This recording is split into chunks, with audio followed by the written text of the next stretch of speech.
श्री कृष्ण जी कहते हैं, आपके शब्द आपके गुलाम तब तक होते हैं जब तक उन्हें प्रकट न किया जाए।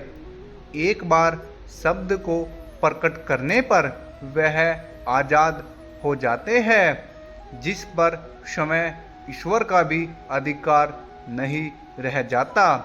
यही शब्द आपका मान बढ़ाते हैं और यही शब्द आपके हितों को क्षति पहुंचाते हैं। जिस व्यक्ति में अहंकार का वास होता है उसका विनाश यथाशीघ्र हो जाता है, क्योंकि अहंकार की माफ़ी ईश्वर भी नहीं देता। अहंकार ही व्यक्ति को मुख्य मार्ग से भटकाता है। जीवन देना ईश्वर का कार्य है। जीवन का समाप्त होना समय की बात है। जीवन को जीना मनुष्य का कर्म है। जीवन के बाद भी लोगों के दिलों में रहना कर्मों की पहचान है। व्यक्ति का प्रयास चाहे कितना भी हो, अंधेरे में छाया, बुढ़ापे में काया तथा अंत समय में माया साथ नहीं देती। साथ देती है तो केवल ईश्वर की भक्ति। जिस पर राम की कृपा होती है उसी पर सबकी कृपा होती है। किस्मत के सहारे मुझे छोड़ ना देना मेरे मोहन, तेरे सहारे के अलावा किसी पर यकीन नहीं होता। जीवन में दो शब्दों का विशेष महत्व है, हरि कृपा तथा हरि इच्छा। मन के अनुकूल कार्य हो तो हरि कृपा तथा मन के विपरीत कार्य हो तो हरि इच्छा।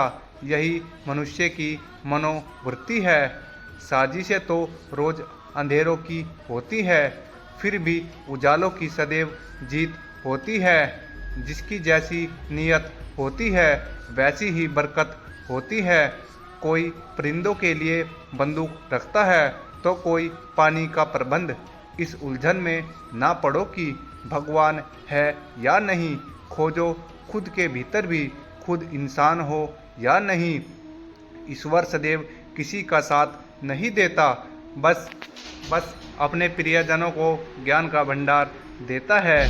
वह ज्ञान उसके जीवन को खूबसूरत बना देता है। जीवन भर जो धन की रट लगाए रखते हैं, मरने के बाद उन्हें निधन ही कहा जाता है। यह जीवन का खूबसूरत सच है। इसलिए ईश्वर की भक्ति करते रहिए। ईश्वर का साथ ही इस दुनिया में उस दुनिया में ले जाता है।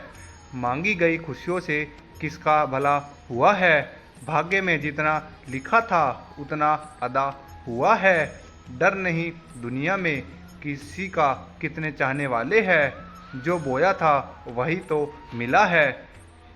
भरोसा उस ईश्वर पर जिसमें मेरा सर्वस्व छिपा है। जिंदगी बीत गई चाबी खजाने में, जबकि दरवाज़ा ही नहीं था परमात्मा के घर में। भीतर शून्य बाहर शून्य, शून्य चारों ओर, मैं नहीं मुझ में फिर भी मैं का शोर।